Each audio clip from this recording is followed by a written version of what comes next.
Hey, what's up, Douchebag Media? I'll be there in just a second.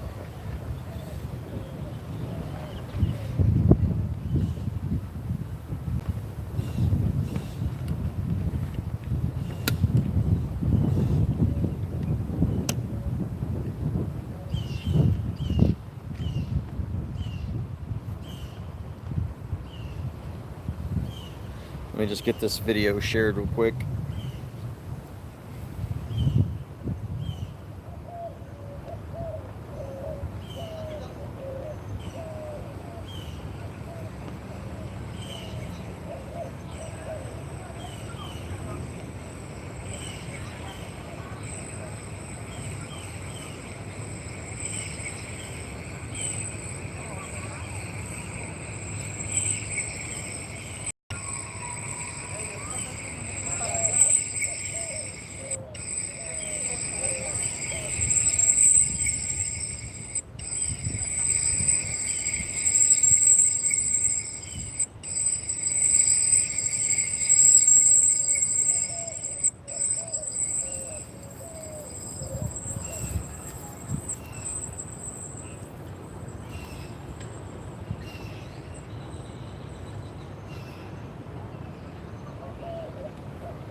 All right, let's do a quick mic check here.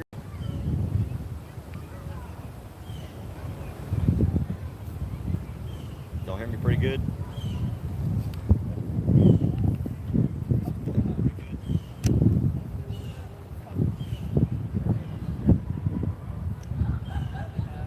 Oh, now the mic's in the way.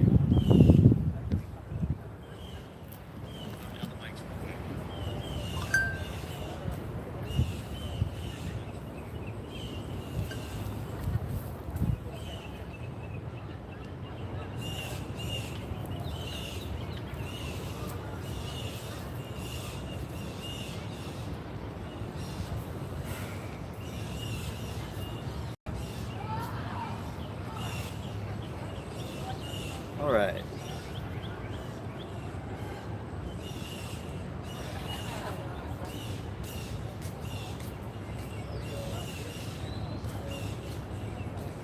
All right, so hello, Douchebag Media. Where's Waldo? Princess Pirate, David S., Chuck Derby, Terry Horn, Mark, what's up? Michael Sullivan, Melanie, Follow the Law.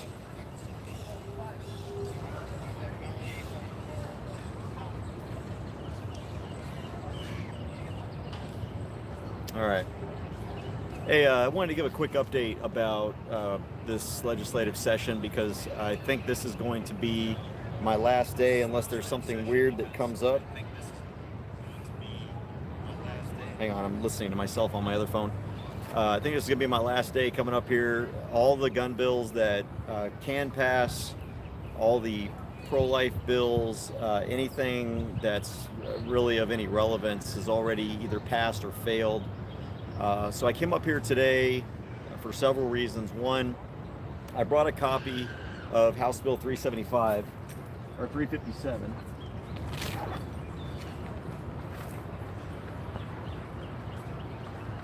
So I brought a copy of House Bill 357 with me. And so the first thing that I wanted to do was get an answer from Speaker Bonnen on his claims that he's made to the media on several different levels and several different times. Specifically, there was a video that Justin Pulliam did where he was in Bonnen's district, and Bonnen had asked him, "What have I lied about?" And I know Justin didn't want to deal with it right then and there. That wasn't what he was there for.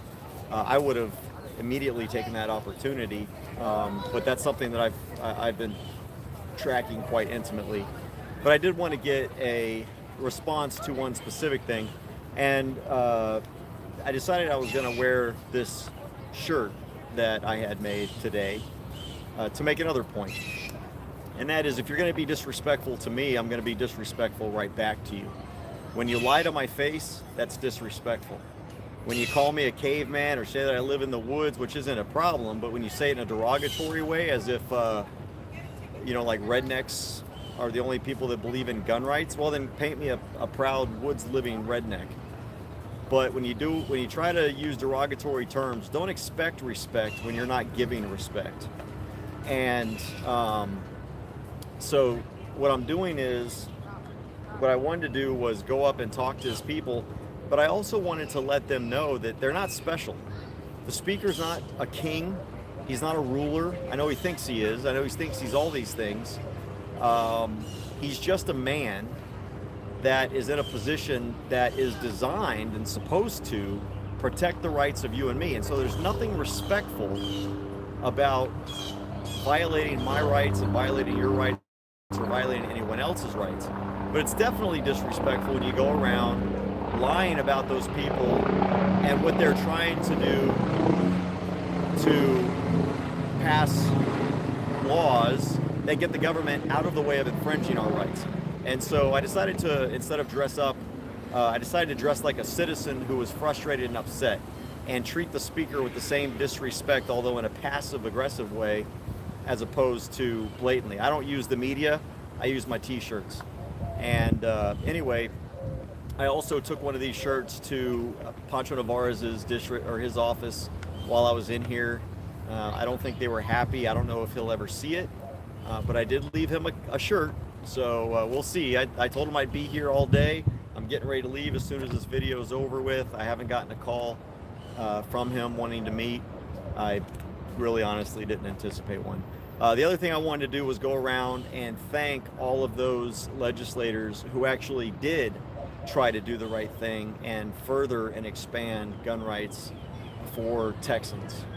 So a lot of times our legislators, they obviously, and they should, they take a lot of heat for stuff. As a matter of fact, when I was in Stickland's office, I mean, the phone was just ringing off the hook because of all these nonsense bills that he was going up and killing that, hey, they might sound right, but government has no role micromanaging every aspect of our lives. So of course he's going to go and kill these bills as well as others. But his phone was ringing off the hook. But we should also make sure that we take time that when a legislator does something right, in the military we call it the sandwich method. Good, bad, good, or bad, good, bad. But you always want to do good, bad, good. You always want to start a counseling or a discussion on a positive note, and you always want to end it on a positive note. And if that means good, bad, good, bad, good, good, bad, good, bad, good, bad, good, whatever. However many goods and bads you have to have, that's extremely important, that you end on a good note and you start on a good note. So while my demeanor is respectful, obviously I wanted my shirt to express my frustrated nature of how these legislators have been crapping on our rights for the last 136 days or something like that, 35 days. So for the last however long, almost 140 days, they've been crapping on our rights. Let me give you a roll-up. I'm going to do another video that's going to be a little more well-produced, and I'm going to do a live show with call-ins from the studio later. It'll be on the Open Carry Texas YouTube channel, talking about exactly what passed. This is probably going to be Monday or Tuesday after the session has officially ended, so there's no surprises, because you never know. I mean, there could always be some sort of surprises. The rules only matter when the legislators want the rules to matter. When they don't want them to matter, what the legislators will do is they will just suspend the rules. So unlike you and I, who, if we just don't like a certain rule, law, or regulation that the government imposes on you and me, we can't just say, well, you know what, for the sake of being able to do this thing that's not going to hurt anybody, I'm just going to suspend the law that I have to stop at a red light because it's 2 o'clock in the morning, I can see 10 miles in any direction, and there's nobody coming, so I'm just going to run this red light. You can't do that. You're not allowed to suspend the rules. But the people in this building behind me, they suspend the rules all the time when it suits their needs. So that's why I'm going to wait until after the legislative session is over with.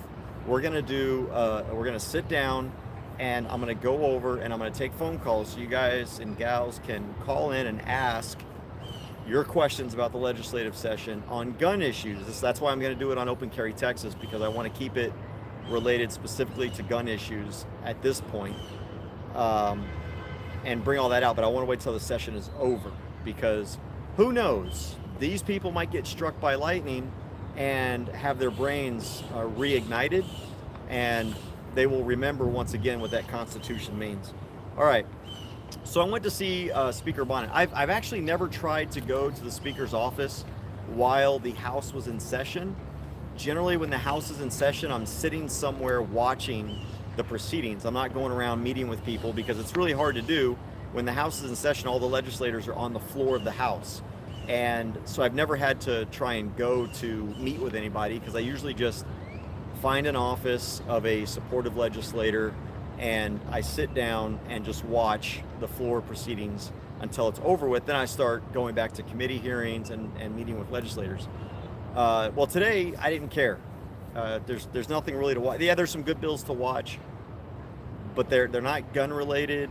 There were some good ones. I've posted some of them on my Facebook page, but I thought, okay, I'm gonna go talk to someone on the Speaker's staff specifically about House Bill 357. I printed out the entire 30 pages in a paragraph of House Bill 357. First of all, let me tell you how my day started. I got here, like every day. The DPS trooper that was there at the entrance knows who I am.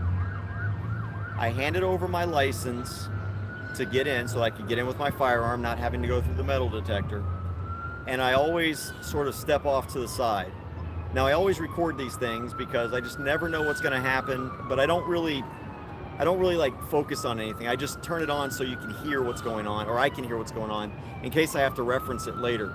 And so anyway, I did that. I was waiting. Sometimes it takes only a few seconds for me to get clearance to come in, and sometimes it takes up to 15 minutes. Well, today it was taking quite a while. So she eventually came back up to me and she said, Mr. Grisham, the problem is that we can't let you in because our program that we check the licenses on is down. Well, so I explained to her, I'm sorry, but my rights aren't dependent on your program. I handed you my license. You guys know who I am. You know the license is valid. So she just kind of gave me this, well, that's the way it is kind of look. And I gave her the whole I'm not leaving. And I was like, so where do we go from here? And she's like, well, you could take your gun back. And I was like, no, I'm definitely not going to disarm myself to come in and talk to exercise my First Amendment rights here. So that took a little bit of time. So at that point, once she told me what was going on, I turned off my normal camera, just my recording camera, and turned on the live stream. And then I started holding my phone up so that everybody could see what was going on, and I explained what was going on. Well, just a couple of minutes after that, maybe a minute or two after that, suddenly their program came up, I'm cleared to go, and I was allowed inside. That's what started my day today. I probably should have known. Fast forward to going to find the Speaker. After I'd done all my other errands, decided to run up to talk to someone on the Speaker's staff, because I knew the Speaker was either on the floor or very busy. So I didn't want to bother the Speaker, but I did want to talk to someone on the staff, a legislative director or somebody that was familiar with House Bill 357. As I'm going up the steps, I go to the second floor, and I had the floors wrong anyway, so I admit that I was on the wrong floor. I always forget if it's the second or the third floor because I go to so many offices. I know where they're at, but I always forget which hallway or whatever. And there's a DPS trooper there, and it says no entrance. Now, no entrance is into inside the glass from the stairwell, because that's where you get entrance onto the House floor from the Speaker's side, from the back side that no one has access to. So during the legislative session, there's no access into that area. So I'm just asking the guys, I'm like, is this the Speaker's floor? Am I on the wrong floor? Is it the third floor? Am I allowed to go to the third floor? And there's two troopers there. One of them knows me. The other one says he doesn't know me, but that's BS. And he tries to identify me, tries to demand my identification. I don't know why. I'm going to see the Speaker. don't see why I need to present identification to law enforcement. So I said no. I made clear that, because they were trying to say that I was trying to meet with the speaker. No, I'm not trying to meet with the speaker. I'm trying to meet with someone on the staff to discuss a bill. I don't want to meet with the speaker. I know he doesn't have time. I'm not even going to try. I mean, gosh, it'd be nice. I've been trying since January, but that's not what I'm here for. I just want to meet with a staff member. Well, we finally figure out, someone comes down and recognizes me, of course. Hey, what's going on, Mr. Grisham? Well, yeah, I'm just trying to find the speaker's office. I can't tell if I'm on the right floor or not. If this is the right floor, does he have another office that constituents can go to during when the House is in session, or are people just not allowed to go to the speaker's office during the session? That's when I was told it was one more floor up. So we finally established that, so I asked him, am I allowed to go up? I can't go in, can I go up? And the next floor up is how you get access to the gallery. That's the people that stand, or that are able to monitor and watch from above. That's the gallery where you and I, the plebes, the lowlifes, that's where we have to go and sit and watch what's going on. So I knew that was on the third floor. So the DPS trooper escorts me up to the third floor. I go into the office. I explain why I'm there, and that I just wanted to talk to a legislative director or somebody that is knowledgeable about House Bill 357 constitutional carry, specifically about where is the provision in these 30 pages that says that House Bill 357 is a criminal carry bill, or that would allow criminals to carry. So she went back into the bowels somewhere in the office. The speaker's office, there's actually, it's because with Strauss, even Strauss let us sit down and have meetings with us. He would actually talk to us. And Bonnen has refused to talk to any of us. And so he wonders why we're so hostile towards him. It's because he shut us out. He hasn't even bothered to provide a staff member to speak with us. So anyway, they go back into the bowels. There's a conference room back there. There's a few more other offices. So she said she's going to get somebody to come out. A gentleman comes out. I again have to explain sort of what I'm looking for. He tells me that, okay, we've got 2 people coming up that are on their way up here. I was like, okay, well, I'll just go sit outside in the hallway. Well, while we're having this discussion, my 1 DPS trooper escort becomes 2 trooper DPS escorts. Actually, the other person was in civilian clothes, but she had the trooper badge on. I could see that. So I go outside, I sit in the hallway, and I'm just waiting. I'm talking with the troopers. Well, the 2 DPS troopers becomes 5 DPS troopers. And I was like, man, how many troopers does a guy need in order to talk to someone on the staff of the speaker? This is insane. You guys know who I am. I'm not a threat to anybody. And one guy who's obviously a high and mighty, holier than thou a DPS trooper was like, well, I don't know who you are. I was like, well, I don't care. They know who I am. They can tell you.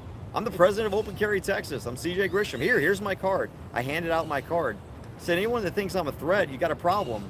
I'm not a threat. I don't understand why we've got 5 DPS troopers. I said, but it's okay. I'm a retired first sergeant. I still outnumber you all. And then one of the other DPS troopers said that he was like the equivalent of a first sergeant. I don't know. I couldn't quite understand him. And I was like, okay, well, I guess now I'm outnumbered because you and me cancel each other out. So there was that. Finally, 2 staffers come up, and I didn't get the names. I'm sure it's in my video. I haven't had a chance to go back and listen to the video. And I asked them the question about, all right, here's why I'm here. All right, this is what I'm trying to figure out.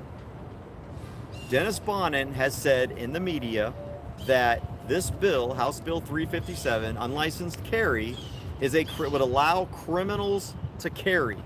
Please show me where that is. And I said, and I told him, I said, this law here doesn't do anything, doesn't allow criminals to carry any differently than current law does. It doesn't, all it does is remove the license, so it's not the same. And I said, I just said, other than the license. So what they ended up coming up with, and this is what the speaker is talking about now. He brought up the fact that, well, under this, under current law, you can't carry if you've got a class A or B misdemeanor. I says, well, yeah, you can. No, you can't. Yeah, you can after 5 years. Well, that might be, no, that is the case. Well, that's what you say. No, that's what the law says. For 5 years, if it's non-gun or violence-related misdemeanor, Class A or B, you lose your license for 5 years. That's it. But then you can carry. Well, so there's a difference then. There's a difference between the two bills, 357 and current law. And I said, no, that's a difference in timing. There's no difference. What's the difference between me being able to carry under this bill now or me being able to carry in 5 years? I'm the same quote unquote criminal, if that's what you're calling it. So, I mean, so what you're telling me is that the current license to carry is a criminal carry bill as well. So I had to go through these mental gymnastics with these guys who are trying to justify this bill and trying to say that, oh, this takes away the fact that they don't have to wait 5 years. But that doesn't explain criminal carry. I am here for one purpose and one purpose only.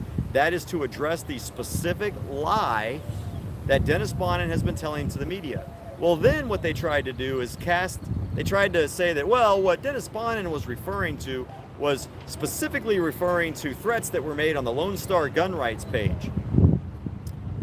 I'm not even going to go into whether or not those were threats. That's just nonsense. I'm not going to waste time on that. But I then explained, no, that's not what he was doing. And she's like, everything I've read, he was referencing those threats when he made those comments. And I says, well, I'm referencing a video that he did, and I can't remember what the news station was. They did an interview with him. There was no discussion of this, but he did talk about criminal carry. And then he said that what they said was, well, Lone Star gun rights, there was a guy that thinks felons should be able to carry. I said, well, I think felons should be able to carry too, but that's not this bill. There's a lot of things that a lot of people think when they're pushing a bill, but that doesn't mean that that particular bill has anything to do with those other things there's a lot that I think. I think that the entire Department of Education and the IRS and many, many, many departments of the federal government should be abolished, but that has nothing to do with this bill. What I think about other extraneous things, even if they're gun-related bills, if I don't believe in the signage requirements of what we have under 30.6 and 30.7, it has nothing to do with this bill. So you're bringing up something that has nothing to do with this bill. This bill does not allow felons to carry, but yet Dennis Bonnen says it does. Please explain. So then they deflected. Then they went on to the training requirements and the fact that under this bill, you would not have to get any kind of training. So I had to explain to them again. I asked them if they had a license to carry. Guess what, folks? Neither of the two staffers that I was speaking with have a license to carry, but they're sitting there trying to tell me that the license to carry training is actually training. Anybody that's got a license to carry from Texas knows that that training that you have to go and get is not training. So again, I had to educate them on the fact that all that is, I said literally, and I mean this literally because it's happened, literally a blind person can pass the license to carry qualification and class, because it doesn't teach you to be a better shooter at all. Now there are some instructors that'll work with some people if they never shot a gun before and will try to help them, but literally I could grab someone off the street here, take them to a range and set up the target and have them run through the drills, and they could probably pass the license to carry course, having never even looked at a gun other than maybe in the movies. That's how it's not training, folks. All it is, it talks about the law, and now you have some instructors that'll kind of go a little bit above that, but DPS is also very strict about what can and cannot be inside the license to carry class. This is the problem we have. We have a speaker who's talking about an issue that not only he knows nothing about, but no one on his staff knows anything about. What we're leaving here with this session is practically nothing. Thankfully, we're not going to have to worry about drunk cops running around with guns for the next 2 years, because that bill failed in Calendar's committee. It never got a full vote in the House, so it never moved over to the Senate. It's pretty much dead.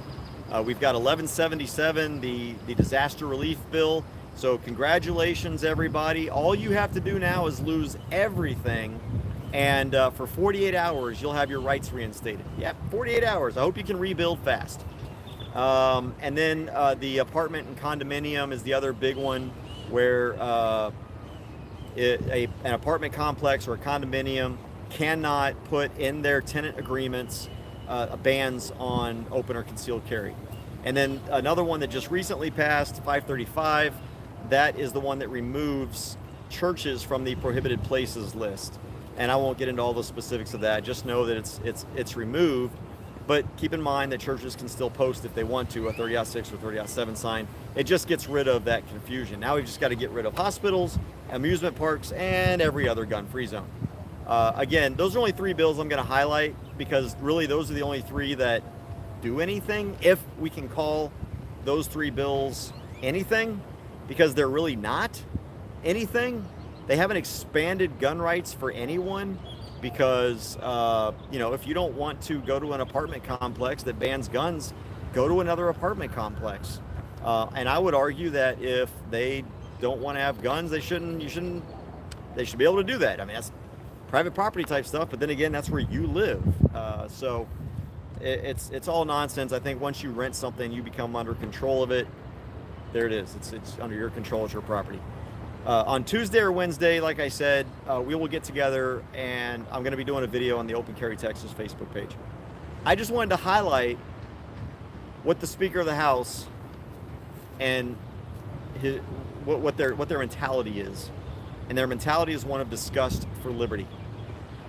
Not a single one of the 5 priorities of this legislature, of the Republican Party of Texas, who is supposed to be the party of liberty. It's supposed to be the party that defends constitutional rights. And they've shown their true colors this session, at least in this House, behind me, with maybe 11 exceptions, or 12, out of 181, that they are not that way. So not one of the 5 top priorities of the Republican Party of Texas, when the Republican Party has a majority in the House and a majority in the Senate, mark my words, if they think this last election was bad, wait till the next election. Wait till 2020. Republicans are going to take a spanking. Not because people want to vote for Democrats. They're not just going to start voting for Democrats. They're going to stop voting for Republicans. They're just not going to vote. They're going to skip those lines. I'll tell you right now, on the next ballot, there are maybe 2 people that I'm going to vote for, and I'm skipping every other line. And these are Republicans I'm talking about, because no one up and down that ballot that's going to be on my ballot next time has done anything to protect my rights, has done anything to fight for my rights, has done anything to get the government out of running every aspect of my life. Oh, but thank goodness you have to be 21 now to smoke. Hopefully Abbott will veto that. All right, folks, let me go behind the camera here real quick. If you asked me a question, because my screen is on the other side, if you asked me a question, I'm going to flip the camera, ask it again, and I'll try to answer a few questions before I head out of here. All right, let me see this here.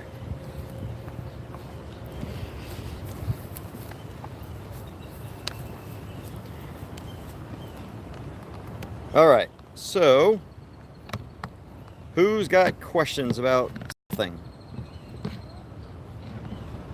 And this isn't troll time, so I'm just going to ignore you if you're trolling.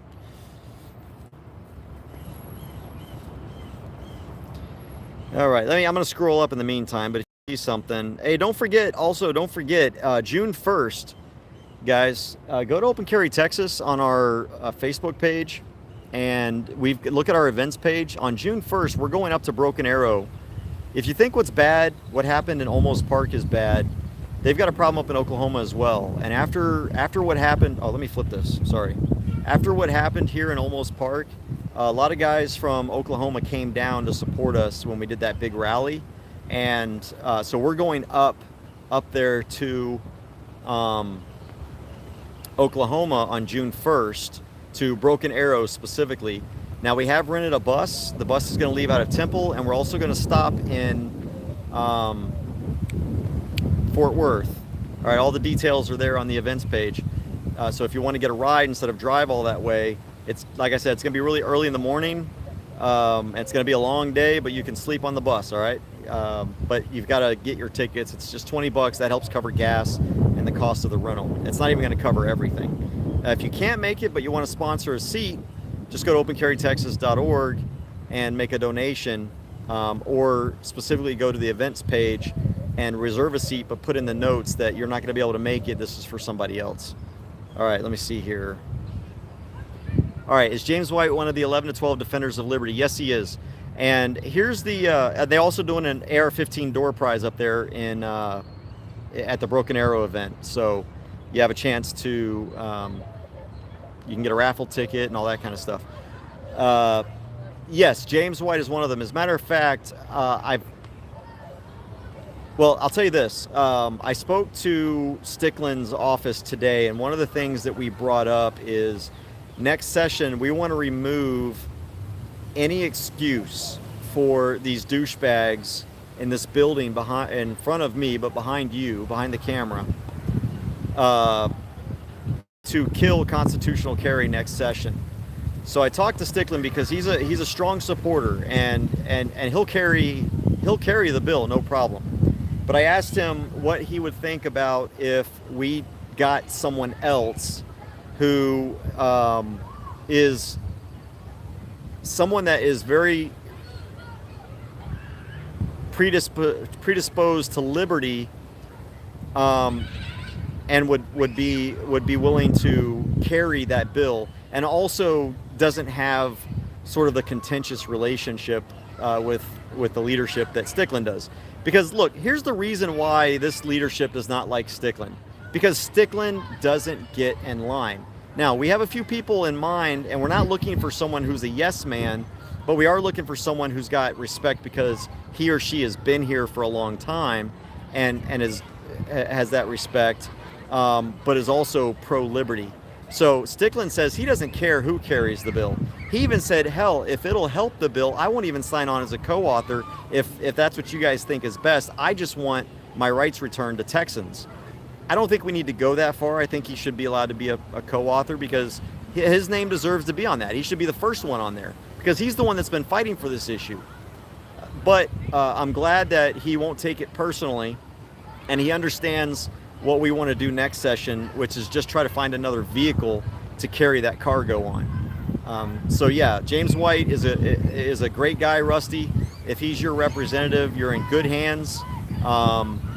And he might be one of the people that we are going to be approaching to possibly carry this bill next session. Since he did carry 1911 last session, and 357 is essentially 1911 with just a few tweaks, not many, so that it would be more palatable, because obviously these tyrants that live in here, if they're going to extend rights to us, they want to make sure that they're as minimal as possible. Not extend rights, I'm sorry, let me rephrase that. Respect our rights. They want to make sure that that respect is as minimal as possible. All right, Douchebag Media says, when is the next session? In 2021 is the next legislative session, January 2021. So we have 2 years to muster our forces, and we are going to, in Open Carry, Texas, we're going to use that 2 years. We're not going to do a lot of rallies. We're not going to do a lot of that stuff. What we are going to do, though, is we're going to hold town halls, and we're going to go around and we're going to start educating people so that when Dennis Bonnen does tell these lies again in the future, that they're already armed to recognize the bullshit coming out of his mouth, because that's exactly what it is. All right, let me see if there's anything else here. Yeah, a whole 48 hours. That's a good way to put it, Terry. Flakes of fish food this session. You are so right. Little crumbs. Little crumbs.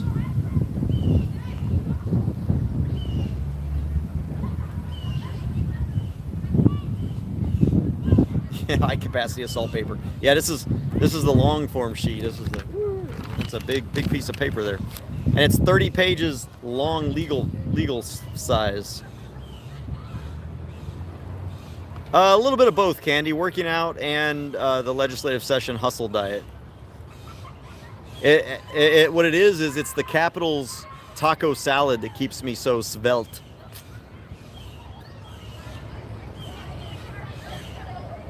Emily, my wife, Emily, always, it drives her nuts because I really don't have to work out much. I can bulk up pretty quickly, and I can drop weight pretty quickly, and it drives her nuts because she has to work her ass off to be the way she is. Oh, sorry to hear that, Candy. I hope you feel better. but we would appreciate having a seat or two sponsored, absolutely. But thank you for that. All right, good afternoon, Bikes and Bullets. All right, I don't see any more questions here. I'm gonna give it about 40 more seconds. If y'all have a comment or a question, and then I'm gonna cut off the live stream and I'm gonna head home because I literally have another headache. By the way, last week I went and got a nerve block in the back of my head to try and help some of these migraines I've gotten since being tased and almost parked. It has helped a little bit, but not that much. Douglas Barmore, you running for office again? I hope not. I don't have any plans to do that at all. Country Boy News, absolutely. Just send me an email, cj@cjgrisham.com. cj@cjgrisham.com. That's all you got to do. Or you can call me through the Open Carry Texas website, which the number is 832-87-CARRY. 832-87-CARRY. That number does ring to my phone, but you can't text me through that number. 832-87-CARRY, CARRY. That's the Open Carry Texas phone number. But it rings to several people. I'll just make sure I pick it up. CJ, scroll to my question. Oh my gosh, Mark, where is it? There's so much stuff here. I tried scrolling. I didn't see your question. Just post it again. I'm looking.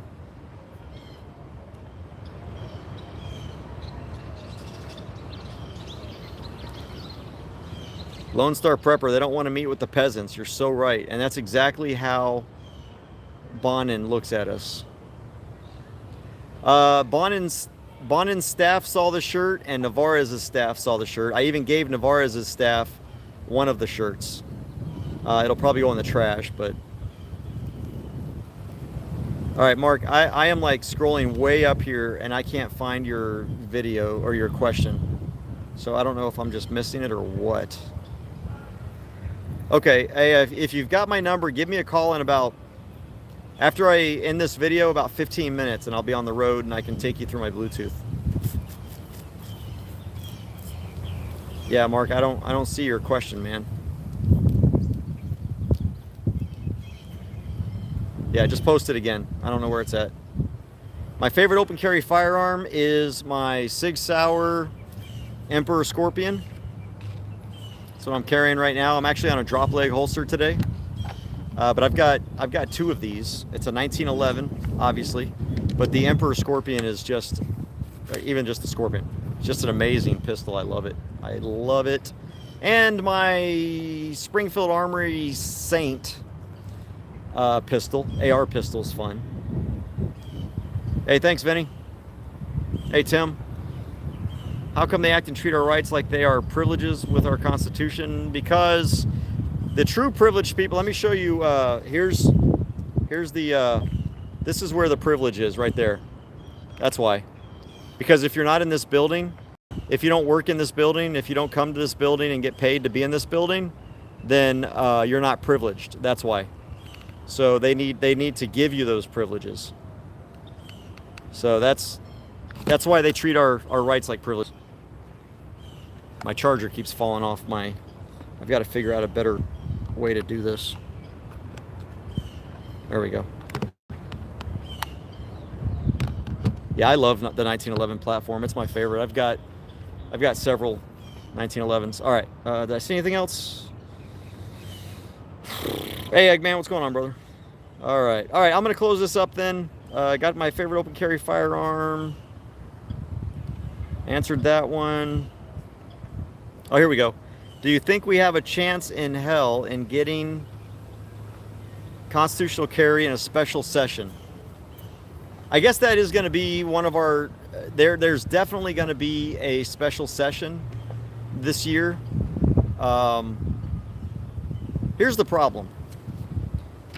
Here's the problem with the special sessions. And we saw that full tilt this session. Governor Abbott doesn't like constitutional carry. He might say he'll sign it if it passes, but it's very obvious that he doesn't care about constitutional carry. It's not one of his priorities. He didn't even make it a priority item this session during the regular session. Dan Patrick didn't make it a priority this session either. Obviously, the Speaker of the House didn't make it a priority this session. The only people that constitutional carry is a priority for are you and me. That's it. It's the people. That's the only people that the constitutional carry is a priority for. So I don't think we're going to get constitutional carry this session. The unfortunate thing is that you've got to follow the money. And when it comes to gun rights, generally, where does the money come from? The money comes from the NRA and the Texas State Rifle Association. And right now, that money isn't demanding constitutional carry. That money is demanding temporary rights. That's why we got 1177 and 302. Now, 302 is something we've been fighting for. It wasn't our bill, but it's something that we've been demanding for a little while. But that's why 302 and 1177 passed, because the money that was given to these representatives, these Republicans, wanted those two bills. So if the money wants constitutional carry, and when I say money, I mean the NRA and TSRA, because they're pretty much useless outside of lining the pockets of legislators. We saw that this session. So I don't think we're going to get constitutional carry in a special session. If we do, I'll tell you what, I'll do this. If we get constitutional carry in a special session, I will I will select a follower of this channel, a subscriber of this channel at random, and give them one of my 1911 Emperor Scorpions. Because here's the thing, if we do a special session for constitutional carry and the NRA gets behind it, on top of everyone else that's already behind it, it's going to pass. And so it'll be worth my Emperor Scorpion 1911. I'm just going to give it away. No tickets, nothing. So if we get a constitutional carry bill added to the special session this year, I will donate one of my Emperor Scorpion 1911s, my personal ones, to somebody that is a subscriber to this channel at random. All right? So I hope you're subscribed. All right. There you go. I left the good news for the very end. Hopefully no one hears that. No, I'm just kidding. I don't care. Hey, if I can get constitutional carry, I'll give up 2 guns. But let's just start with one. Let's just start with one. I don't get it, CJ. I lived in Texas. Oh, what the heck? Years ago, Texas was all about gun rights. Well, Country Boy News, Texans are all about gun rights. Our politicians are not. And the problem is that I don't know if Texans like to be lied to, if we're too dumb that we don't recognize we're being lied to. It's the politicians that we've got problems with. Oh, it's the cops that we have a problem with. We would have constitutional carry if the police unions and the police associations, CLEAT, TMPA, would get out of the way and stop lying about constitutional carry and would stop fighting against constitutional carry. So, all right, my wife is calling me on my other phone, so I am going to end this and answer her phone call. Y'all take care, be safe.